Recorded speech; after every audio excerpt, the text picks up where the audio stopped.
I used to believe trust was the strongest foundation a marriage could have. For 11 years, I never questioned where my wife Emily went, who she met, or why she sometimes came home exhausted and distant. She always had a reasonable explanation, and I always wanted to believe her. But over the last few months, tiny details stopped making sense.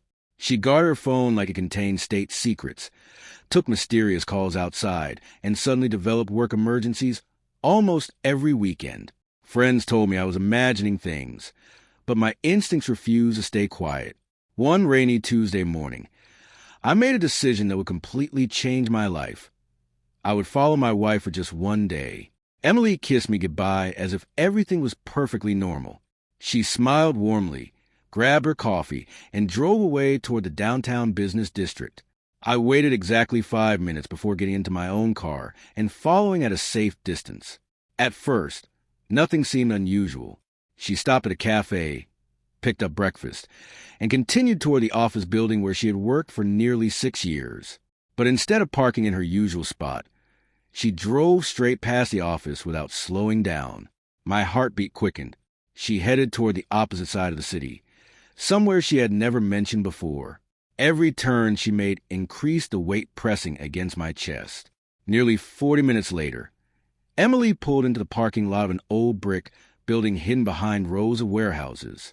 There was no company logo, no business sign, only faded walls and dark windows. She looked around carefully before entering through a side entrance. I parked several blocks away and watched from a distance. My mind raced with terrifying possibilities. Was she having an affair? Was she hiding financial problems? Had our entire marriage been built on lies? Every answer seemed equally devastating.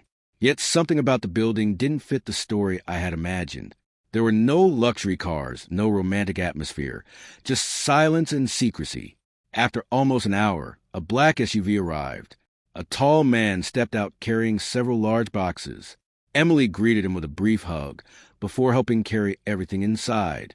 The sight hit me like a punch to the stomach. My hands tightened around the steering wheel as anger fought with heartbreak. Every nightmare I tried to ignore suddenly felt real. I wanted to storm inside and demand the truth, but another voice inside me insisted I wait. If my marriage was ending today, I needed undeniable proof instead of assumptions. So I remained hidden, watching every movement through the dusty windows. Hours passed before the front doors finally opened again. This time, dozens of children rushed outside laughing and playing in the courtyard behind the building.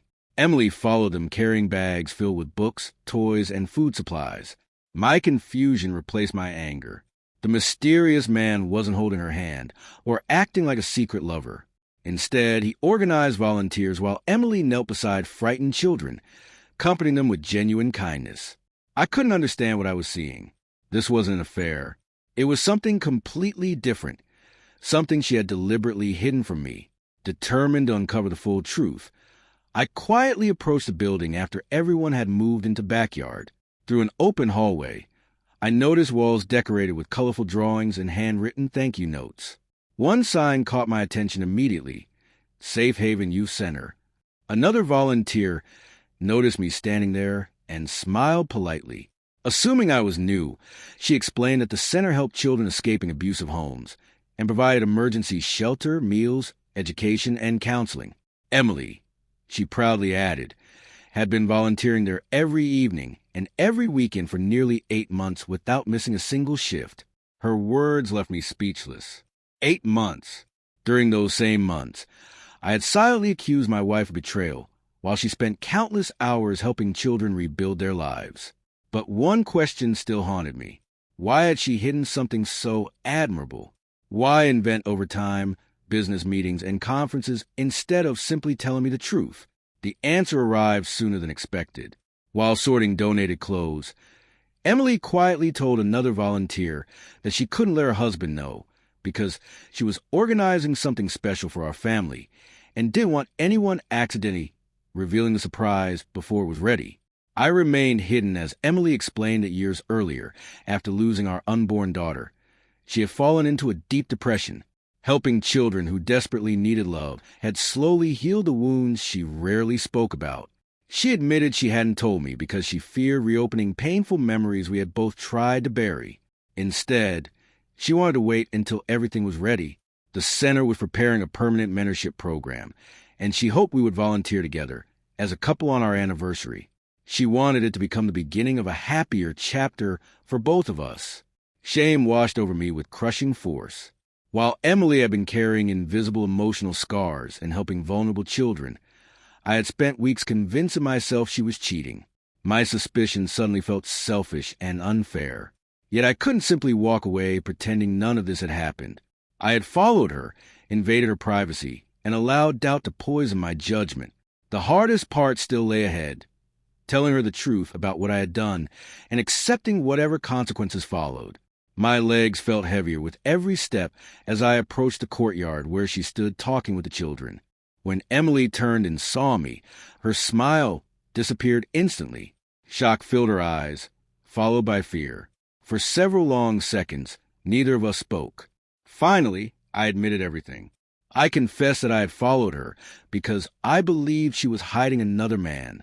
Tears formed in her eyes, not from anger but from disappointment. Our silence had grown so deep we no longer trusted each other. Then she explained every lie, every secret trip, and every late night. None of them had been meant to deceive me forever. She simply wanted to protect both of us until she was emotionally ready to share that part of her life.